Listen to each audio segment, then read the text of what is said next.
شریعت کا یہ قانون مقام دعوت پر نہیں چلتا. مقام دعوت کا قانون اور ہے. جھیلو، برداشت کرو، مارے کھاؤ، ہاتھ نہ اٹھاؤ. اس کا نام ہے پیسو ریزسٹنس. وہ میں نے کل کہا تھا نا کہ 3 مجھے اصطلاحات آپ کو بتانی ہے اور اس کا مفہوم. تیسرے لیول پر جب آپ آ جائیں گے اقامت دین کی جد و جہد میں، اس کے لیے پہلا صبر کیا ہے؟ صبر محض. اب میرے پاس کوئی اور لفظ نہیں ہے ترجمہ کرنے کے لیے. صبر محض سے کوئی بات شاید بہت سے حضرات کی سمجھ میں نہیں آئے گی. صرف صبر کیا مانی؟ Passive resistance. لوگ گالیاں دیں، تم دعائیں دو. لوگ تمہیں مار رہے ہو، تم ہاتھ مت اٹھاؤ. یہ جو پیسو ریزسٹنس ہے مقام دعوت کے لیے یہ لازم. اصل میں حضرت مسیح علیہ السلام کے جو جملے عام طور پر ہمارے ہاں مشہور ہیں، بائبل میں ہیں، ان پر ہمارے کچھ علماء فطرے چست کر دیتے ہیں کہ یہ بڑی غیر فطری تعلیم ہے. یعنی حضرت مسیح کے یہ جملے نہیں ہو سکتے، اس لیے کہ شریعت کا قانون تو یہ ہے کہ تمہارے کوئی تھپڑ مارے تو تم تھپڑ مارو. قصاص، وَلَكُمْ فِي الْقِصَاصِ حَيَاتٌ يَا أُولِي الْأَلْبَابِ ہے کہ نہیں؟ اے ہوش مندو، قصاص میں زندگی ہے. بدلہ نہیں لوگے تو شریروں کی حوصلہ افزائی ہوگی. اس نے آج تمہارے تھپڑ مارا ہے، تم نے بدلہ نہیں لیا، کل وہ کسی اور کے لگائے گا. اس کو تو یوں سمجھیے نا کہ عادت پڑے گی. پھر معاشرے کی درستی کے لیے ضروری ہے کہ بدلہ ہو. ایک تھپڑ اس نے لگایا ہے تو تھپڑ اس کے لگے تو اس کے بھی 14 طبق روشن ہو، تاکہ کسی اور کو تھپڑ مارنے کی ضرورت اس میں نہ ہو. یہ صحیح ہے کہ معاشرے کی درستی اسی میں. لیکن جو دعوت کا معاملہ ہے بالکل جدا ہے، اس کے قانون اور ہے. حضرت مسیح کے الفاظ کیا تھے یا نہیں؟ بہرحال انجیل میں یہ ہے، اور میں جو بات عرض کر رہا ہوں وہ یہ ہے کہ وہ بالکل صحیح ہے. مقام دعوت کے دوران یہی طرز عمل صحیح ہے، اور یہی طرز عمل محمد رسول اللہ نے صلی اللہ علیہ وسلم اپنے ساتھیوں کو تلقین فرمایا. وہ کیا ہے؟ وہ الفاظ جو ہے انجیل کے وہ یہ ہے کہ اگر کوئی تمہارے داہنے گال پر تھپڑ مارے، بایاں بھی پیش کر دو. اگر کوئی تمہارا چغا لینا چاہے نالش کر کے، تو تم اس کو کرتا بھی اتار کے دے دو. اگر کوئی تمہیں بیگار میں 1 کوس لے کے جانا چاہے، تم 2 کوس اس کے ساتھ جاؤ. اس پر کہا گیا کہ یہ بڑی غیر فطری تعلیم ہے. یقیناً قانون کے اعتبار سے غیر فطری ہے، دعوت کے اعتبار سے یہ لازمی ہے. یہی دعوت کا یہی قانون ہے جو 12 برس تک مکے میں محمد الرسول اللہ نے نافذ کیا. صحابہ کو کیا حکم تھا؟ تمہیں کتنا ہی مارا جائے، تم جواب میں کوئی کارروائی نہیں کر سکتے. نو ریزسٹنس، نو ریٹیلیشن. ریزسٹنس تو ہے، پیسو ریزسٹنس. ریزسٹنس کیا ہے؟ کہ پیچھے مت ہٹنا. وہ سارا دباؤ کیوں دے رہے تھے؟ کہ تم اپنا تعلق منقطع کرو محمد سے صلی اللہ علیہ وسلم. تم توحید کو چھوڑو، اپنے آبائی دین میں آؤ. اسی کے لیے پریشرائز کر رہے تھے نا. حضرت بلال کو مار رہا ہے امیہ ابن خلف، حضرت خباب بن الارت رضی اللہ تعالیٰ عنہ کو دہکتے ہوئے انگارے زمین میں بچھا کر اور اس کے اوپر ننگی پیٹھ لٹا دیا گیا. آپ ذرا تصور کیجئے، ایک شخص دیکھ رہا ہے کہ دہکتے ہوئے انگارے بچھائے جا رہے ہیں، یہ میرے لیے تیار کیے جا رہے ہیں، اور پھر حکم دیا جاتا ہے کرتا اتار دو، کرتا اتار دیتا ہے. لیٹ جاؤ، لیٹ جاتا ہے. کیوں؟ بڑی غیر فطری بات ہے یہ. تو اسے ہاتھ پاؤں مارنے چاہیے.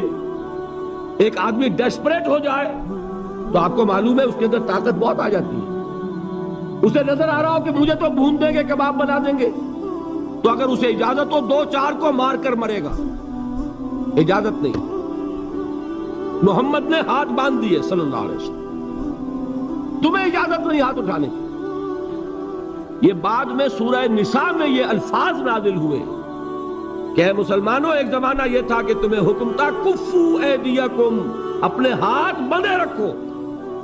You are not allowed to retaliate. ڈٹے رہو، جمے رہو، کھڑے رہو، صبر کرو، جھیلو، برداشت کرو، پیچھے نہ ہٹنا.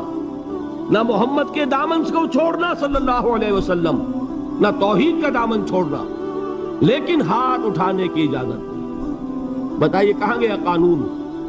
قانون تو یہ ہے کہ بدلا لو، لیکن وہ قانون تو اس وقت نافذ ہوگا جب انقلاب آ جائے گا، اسلامی حکومت قائم ہو جائے گی، تب آئے گا نا قانون۔ ابھی مرحلہ ہے انقلابی عمل کا، ابھی تو انقلاب لانا ہے، اسلامی حکومت قائم کرنی ہے۔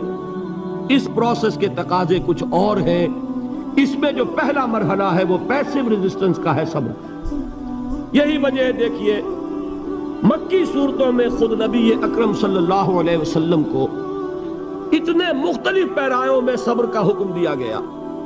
کچھ مثالیں میں دے چکا ہوں، وَلِرَبِّكَ فَاصْبِرْ، اسی طریقے سے وَاصْبِرْ كَمَا صَبَرَ أُولُو الْعَزْمِ مِنَ الرُّسُلِ،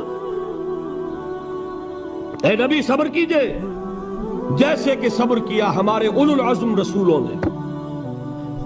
وَاصْبِرْ وَمَا صَبْرُكَ إِلَّا بِاللَّهِ، اے نبی صبر کیجئے اور آپ کا صبر تو اللہ ہی کے سہارے ہے۔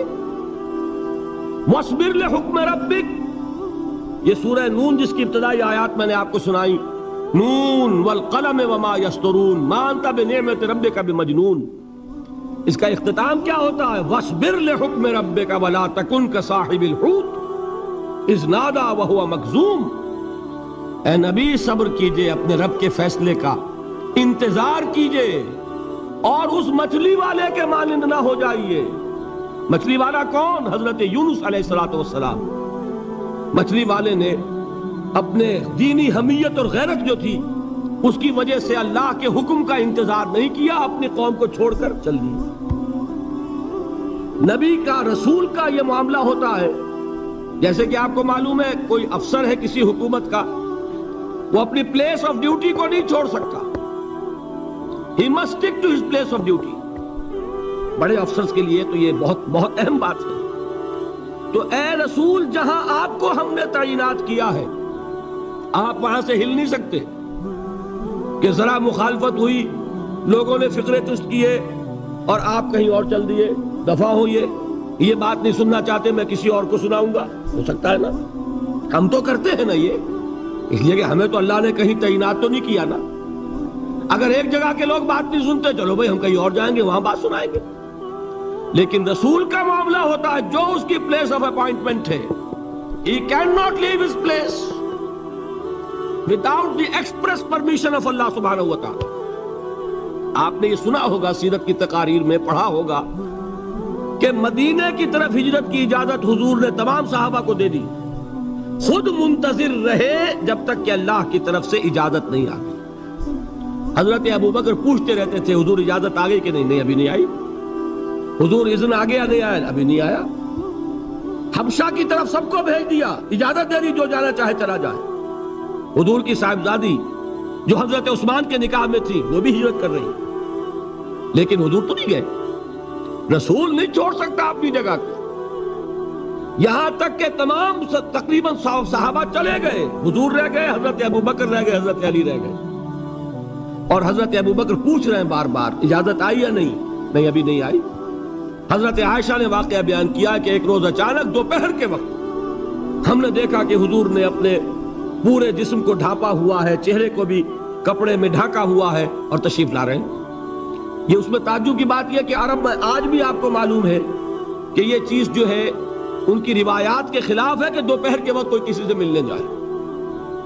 یہ وقت جو ہے قیلولے کا ہے، آرام کا ہے۔ آج کل وہ عصر اور ظہر کے مابین کا وقفہ، تو این ٹھیک دوپہر کے وقت تشریف لائے حضور۔